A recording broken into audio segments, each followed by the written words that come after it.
आपल्या नाशिक जिल्हा जो आहे तो पश्चिम घाटाचा एक महत्त्वाचा भाग म्हणून या ठिकाणी आहे आणि त्या नाशिक जिल्ह्यामध्ये जर विचार केला तर साल्हेर आणि मुल्हेर ही दोन जी किल्ले आहेत आणि तिथली वनस्पतींची वनौषधी वनस्पतींची जर माहिती बघितली तर तिथं अनेक धोक्यात येणाऱ्या वनस्पती आहेत.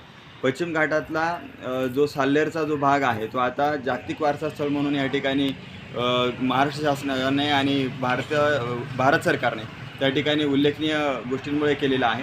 त्या ठिकाणची वनौषधी जर पाहिली, तिथली संपदा जर पाहिली तर ती प्रचंड प्रमाणामध्ये मुबलक आहे आणि तिथली लोकल जी आहेत ती स्थानिक तिथली आजही औषधी वनस्पतींसाठी, चराईसाठी, घरं बांधण्यासाठी तिथल्या वनौषधींवर अवलंबून आहेत.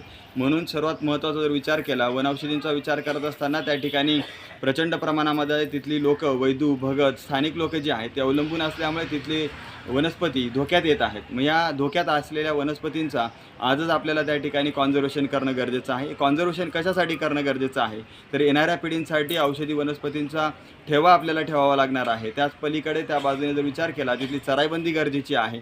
तिथली वृक्षतोड थांबवणं गरजेचं आहे आणि हा जागतिक वारसा स्थळ म्हणून ज्या गोष्टींचा उल्लेख केलेला आहे तर त्या जागतिक वारसा स्थळ टिकविण्यासाठी आपल्याला तिथं मेडिसिनल पार्क उभं करणं ही महत्त्वाची गोष्ट आहे.